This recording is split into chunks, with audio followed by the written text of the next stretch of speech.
Welcome to How Do They Afford That, the podcast that peeks into the financial lives of everyday Australians. I'm Michael Thompson. I'm a writer and the co-host of the podcast Fear and Greed Business News. And as always, I am joined in the studio by Canna Campbell, financial planner and founder of Sugar Mama TV, the financial literacy platform that you will find on podcasts like this one, books, YouTube, Instagram, Threads, TikTok, keynote speeches, all kinds of different places. Hello, Canna. I have a very diversified job description. You certainly do. Look, you know what? I'm already grinning. I'm very excited about today's episode because we are doing something very, very, very different and very exciting for me, at least. I feel a little bit nauseous. You should. You should be very nervous about this because we talk a lot on this podcast about how to manage money in relationships. And we also talk a lot, Canna, about how you manage money. Today, we are combining those two topics into one to find out how Canna manages money in her relationship. And the only way to do that is to invite her partner, Tom, into the studio. So this is essentially couples financial counselling, except for the fact that I am not a counsellor and I'm not even the most qualified person in this room to be talking about finances. But what I am is a voyeur. I love to know how other people do money. So let's get into it. Tom, good morning and welcome to the show. Good morning. Thank you for having me. Now, before we get into it, we opened this up to questions from everyone via Instagram. I pinched Canna's phone a few weeks back when we were recording some other episodes and I invited, on your behalf, I thought I was being very kind of courteous with this, invited listeners to kind of send in their questions. And we've had plenty of good ones come in and I have committed. I've given a really solid commitment here to nothing being off limits on your behalf. So that means that we could go in all kinds of different directions today. Before we get to their questions, it might make sense, Canna, for you to give us like a 60-second summary of how the budget works in your household, because we have covered this before. So just in kind of 60 seconds, how does it actually work? All right, so both Tom's pay and my pay all get paid into the one account. And that's where we pay for the bulk of the family living expenses. So the mortgage, the groceries, the home and contents insurance, Foxtel, doctor's appointments, everything goes in there. And then we each get an equal set amount that's agreed upon into our separate accounts, but everything is under the one bank account, so it's complete transparency. We can see how each other are spending, but also we're very respectful of what we want to spend separately as well. And then we have, emergency money, which is our offset, or actually our redraw facility, in case something goes wrong. And then we have a financial float account, which is for planning and preparing for those irregular bills, like the car rego or Christmas time or birthday parties and so forth. So everything is pulled together as one big, unit or family. Did you like the fact that even though you have told me this like a dozen times, I still was there furiously taking notes the entire time as though it's the first time I've heard this, because I still don't really quite understand how this budget works and still think there is a place for 16 or 17 different bank accounts. Now, when you two decided to be together, which actually makes the start of a relationship sound very impersonal, doesn't it? How hard was it for the two of you to combine money? How did you actually combine your money when you two came together? And Canna, maybe you should start with this one. I found it really hard. Yeah. I've actually been married twice before. So I had, big trust issues, and I also was fiercely independent. I didn't want to, combine money. I really wanted to, even if it meant like cutting my nose off to spite my face, I wanted to sort of have everything sort of separate. So Tom actually had a very different approach, and it took a while for me to lean into it. I know it's a bit of a cliche saying, but it did. I had to take my time and sort of build up some trust and faith and confidence. And, Tom had a very different approach where he was like, we're in this together. We're a team, we're a unit. It's not about what's yours is yours and mine is mine. It's about what is ours together and what are we going to build together. So for me, it was one that I had to take very, very carefully. But I think a let Tom share his side now because I'm probably more insightful. Yeah, I know. I have a similar version of events. Maybe it's funny speaking about coming on the podcast, you reflect on a few things. And that certainly was one area where for me, if you're in a relationship, it's warts and all. So it's good, the bad, everything. Let's just say that I was taken aback a little bit with Canna's approach, which it was like, that's mine, that's yours. And I'm like, oh my God. And I mean, like, not after a month, I mean, after 4 years. I think I was heavily pregnant at the time, still saying, no. That was the time you asked me, would I still commit to you? And you're 8 months pregnant. I said, look down, Jesus, like, I'm committed. Like, might have committed a little while ago, yes. Yeah. But it also highlighted to me that the financial literacy journey starts at a young age. What you're exposed to has a real significant effect. And then obviously Canna's had her story and mine's been a little bit less tumultuous, I'd say. But from a young age, it's like, well, that's what it is.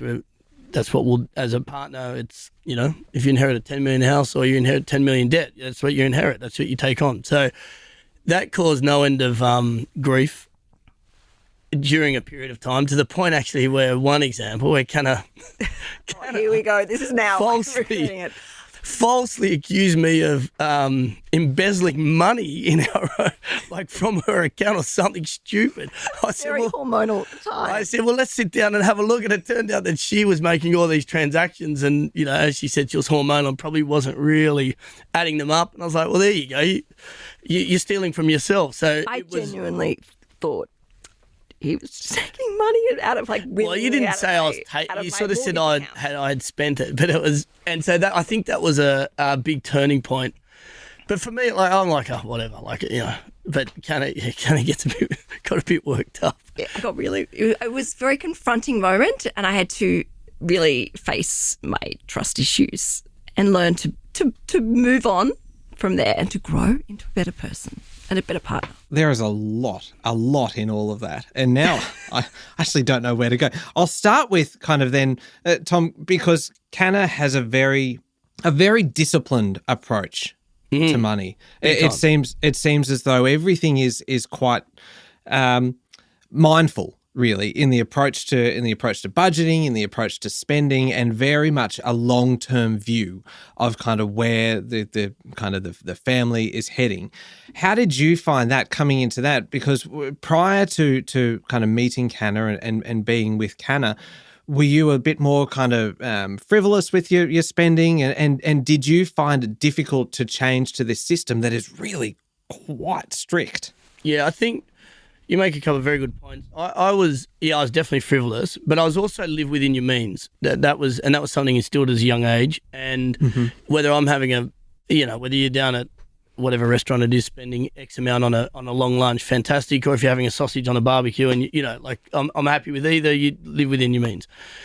So I was very comfortable at doing that. But I tell you, I missed a lot of opportunity, and I wish that I'd met someone or I'd been exposed to someone like Canna early on, because I'd always had this thirst for knowledge about financial literacy, but didn't know the best way to go about it. And I'd go and read books about it, but then implementing it was a completely different thing. So speaking to Canna early doors in our relationship, it was like, oh my God, the fact that you're doing this for people is so inspiring. Things would have been a lot different from my perspective if I'd had access to that, 20 years ago. There's no doubt about that. I'm nowhere near as strict as Canna is. I mean, in terms of the way she described our budgeting, I mean, that's the first I've heard of it. I just do what she tells me. I mean, I'm just like, that's not true. No, but I mean, I'm like you, Michael. She said it 20 times. I'm like, oh my God, just shush. If the money's there, the money's there. If it's not there, we won't spend it. So I'm a bit more like that. But thank God Canna's not, because, it wouldn't flow the same way, put it that way. Canna, do you think then that this kind of shows the need for people to play different roles in a relationship in terms of money, that the one person can be a little bit more, not necessarily frivolous, but a little bit less kind of focused on the detail of it, as long as the other person has their back in terms of making sure where the money is, that it's where it's supposed to be, to make sure that everything just flows as it should? Absolutely. You've got to divide and conquer. can't expect everyone to do it all. And this is where that, it's so important to be completely transparent and that need for communication. So, I take control of the budgets and making sure the bills are paid, but I'll also call Tom up and say, hey, we've got this going on or this unexpected expense coming up. I'll let him know so that we can agree on how we're going to prepare for it or where we're going to find the money from. Play to your strengths. And some people, like particularly me, I find great comfort in taking control of this area. Whereas for Tom, it's a relief. It's one less thing for him to have to worry about because he knows I can do it and I'll do it, what's best for the family. What happens when you don't have someone in the household who is willing or able to take control of it? Is that when you wind up in a pickle? Well, not necessarily a pickle, but you're just like if both of you are burying your head in the sand, nothing's going to be happening financially and you're, not necessarily progressing or not necessarily progressing at the right stage and speed that you should be or could be, or you're potentially going backwards. So look, someone has to step up and lead the way, and that's why I always talk about coming from a place of empowerment and education. If you do want to get ahead, you've got to start talking about this, and someone, yes, does need to take the lead, but then share your findings and share your goals and dreams is the first place to start. And I think that's what, when I did that with Tom, explaining about the mindful money number, that is, building up a passive income stream in our life so that we can, both quit work and we can both travel around the world and we can both, look after our children and be supportive for them. That's where I think a lot of financial decisions came from, working backwards from the goal, the dream. Now, we have a lot of other questions that I want to get to, and these are some heavy, some not so heavy. These are all from listeners who are clearly as big a voyeurs as I am. So we'll take a very quick break and come back in a second and get into a few of those.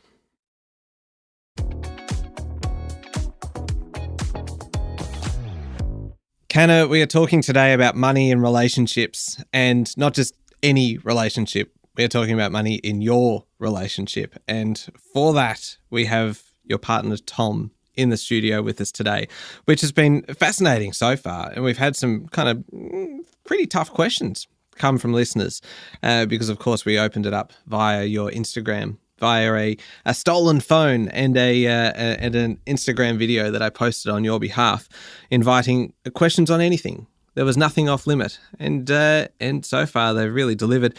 Tom, this one's for you. Are you equally as involved in the budgeting and financial decisions, or do you allow Canna to organise most of it? It sounds as though, from what both of you have said, that almost kind of Canna will kind of happily kind of move the money around and run the spreadsheet essentially, but there is still an awful lot of communication between the two of you over what those long-term goals are for you guys and for your family. Yeah, definitely. I think that's basically it to a T. But one thing that we'll always do well, or we've always done well, is if we have a goal, we find we discuss it, and that's what we want to achieve with this account or that sum of money or whatever it is. But we're both very respectful that there are other things that we might want to do. And there's never been, I don't think, apart from when Canna had a meltdown, I don't think we've had one argument about money, ever. Really? Not one. Really? Not one. No, never. Because that was another question from a listener was, do you ever fight about money? And really, it only ever happens when Canna accuses you of embezzlement. Yeah, stealing. Actually, that's not true. I get really, not so much a fight or an argument, but I get really annoyed because I get life lectures from Tom. So every now and again, Tom decides he's going to go do the grocery shopping. Oh, this is true, actually. Well, this is home. It's a bicker, not a fight. Yeah, a bicker. He comes home and then complains about how I do not know how to shop frugally. Yeah, she doesn't. Because She's a walking hypocrite. Uncle Toby's muesli bars, and Tom has gone out and bought the black and gold muesli bars. They're $2. They're $2. And she buys. You should see the muesli she buys. $7.50, $8.50. You go and buy the black and gold one. It's like $1.80. But oh my kids God! Don't like the black and gold one. The kids don't eat it. The dog ends up eating it anyway. Now we're going to start bickering. Can I just say, okay, number one, this does sound like a fight. So if we're just kind of on the definition of whether it's a bicker or a fight, you know what, it's probably all much the same. But I'm going to say that Tom, I'm completely on your side on this one. Thank you. Clearly, if you were being truly frugal, you would look at all of the options, including the black and gold option, the home brand options, and you know what? if you don't like that for your muesli, you just buy a pack of home brand sultanas as well, sprinkle those in, and suddenly you've got a very exotic blend. 100%.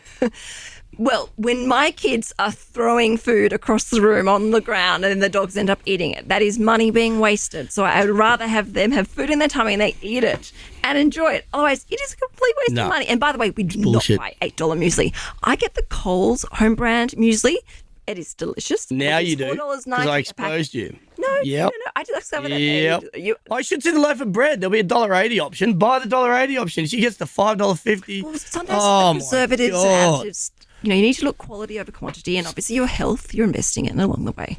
All right, so I'm taking notes here. So one of the primary sources of conflict here is the grocery shopping. Well, you know what? I probably should rephrase it. We have argued about very minor things, but when the big decisions have come, nothing.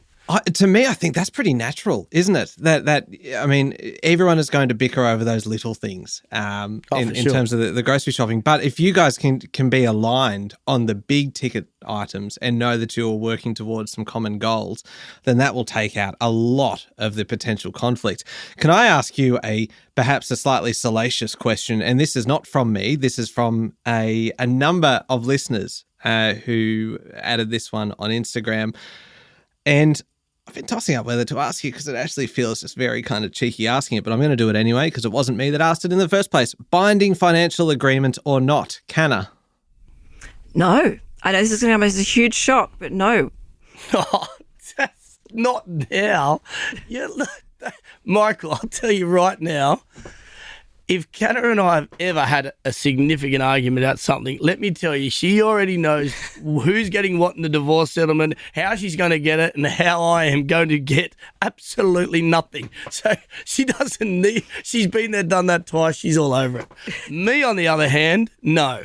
And in fact, she can have the kids because I don't sleep anyway. So nothing, I'm happy there. Okay, so this is a bit of an eye opener. So really, and Canna, you're quite happy to talk about that. The fact that this is a relationship that does not have a binding financial agreement in place. I'd never heard of that term before, binding financial agreement. I'd heard obviously of a prenup kind of thing, but this is kind of the more kind of all encompassing name for it. Is that right? Yes, I mean, it's all a cohabitation agreement. There's obviously various different forms, but no. We did talk about it and we just neither of us wanted to do it. We were comfortable with what we were doing, and it was also very clear as to what I was bringing to the relationship and Tom was bringing to the relationship. And, then we had, 2 kids together and, we are a blended family. Rocco is Tom's son. We are a unit. So I understand, as Thomas knows, where things would, who came with what, and I can explain that very clearly. And if we cross that bridge, we'll deal with it then. But I know this sounds like a massive contradiction to what I would advise, but I've been divorced twice. I understand. I've had a lot more life experience behind this, and Tom and I are very much on the same page financially. And of course, things can change over time. I don't know. I don't care about that sort of stuff. As long as my kids are happy, I'm happy. And that's the thing, that it seems as though there is a lot of trust between the two of you and a lot of communication over all of these things. So it doesn't feel like there are any financial surprises. Oh, never. Not one. No. Not one. And I'll be honest, it comes back to honesty with us, with me anyway. If I go and blow X amount, I don't know, big day at the races or whatever it is. I would never hide that, Well, it's impossible to hide it because Canna sees the account. Oh, don't you worry. Yeah, I've heard in one of our early episodes, Canna was using you as an example, and I'm sure you're probably aware of how many times she does use you as an example of what not to do. Well, I'm not, but anyway, thanks for that. Anyway, next question. This is a good one. What is the hardest thing you have had to financially overcome as a couple? And what did you learn from that? Well, it's a good question. But we're doing it now. We've done it now. But this is a really good question. I underestimated this, and I made, I don't know how much to go into it, but we made a decision to buy a property. But it was a very uninformed decision on my behalf on one aspect. and Canna was very against it, and I was very for it. And it's a good example where, we went, well, we're going to do it, and Canna's only mentioned it 985,000 times. So, but she was right. I didn't allow for that moat around the castle, as it were. Like that when Canna talks about it, having that safe space. And I'd been a bit bullish before and got away with it, and he came back to bite me big time. So that's there's been some very, very tough moments, but we've got through it together with the right approach. Yeah. And I think in going through such a financially tough time, Tom and I, it's really forced us to go deep and come together and work together as a team and support each other and brainstorm with each other and really focus on solutions. And, it's, through tough times that you really learn so much about yourself and about the strengths of your relationships and the importance of respect. And, as Tom said, we're in this together. So, and to take some of the blame off Tom, before we agreed to this decision, obviously I don't just agree to anything. And, we went to various experts, accountants, mortgage brokers, obviously with my own financial planning background, I made sure that we had various safety nets in place to protect us. And we just got a wave of bad luck, really. But stuff that was you couldn't even predict. And almost every single safety net fell apart or wasn't quite there or got moved away from us or moved in a different direction. And it was quite remarkable what happened and the fact that we were able to keep, put our head down, bum up and remain focused on our goal, our dream, and work together as a team and support each other all the way through. So, yeah, it's definitely the last 18 months have been tough. Well, and Canna, you've talked about this in the past on the podcast about that run of bad luck that just saw kind of expense after expense after expense come and really just kind of drain all of your reserves. And suddenly the emergency money was kind of gone and kind of all of this extra money, any money that you had was kind of drawn into to kind of helping you get out of what was rapidly becoming a hole, because anytime something could go wrong, it seemed like it was going wrong for you guys. And then for all of this to be happening in the middle of essentially a cost of living crisis where you're not even going to get a break then in terms of interest rates or anything like that because those costs kept on mounting. I suppose it really just shows then the importance of that very clear communication. And often something that would be insurmountable if you're doing it on your own suddenly feels as though it is more manageable because you are working together as a team. It feels like something that you can actually take on as a duo.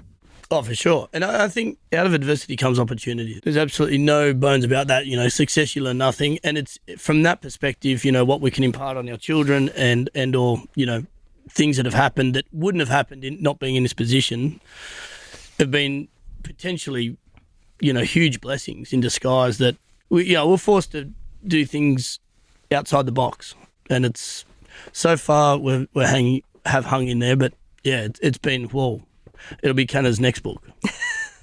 Tom, we've been talking for a while now, and it's not just that I feel like we've got more to cover. I know we have more to cover because I've got a great big list of questions from people that have sent them in via Instagram, and I want to get to a few more of them.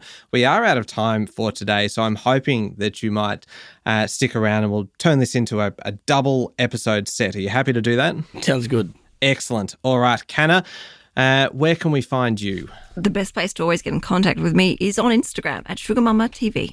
And you can hear me every day with Sean Aylmer on Fear and Greed, Australia's best business podcast. Thank you very much for listening to How Do They Afford That? Remember to hit follow on the podcast, and the best thing you can do to help us out is to tell somebody else, or better yet, send them this episode so they can have a listen for themselves. Thank you very much for your company. Join us again next week.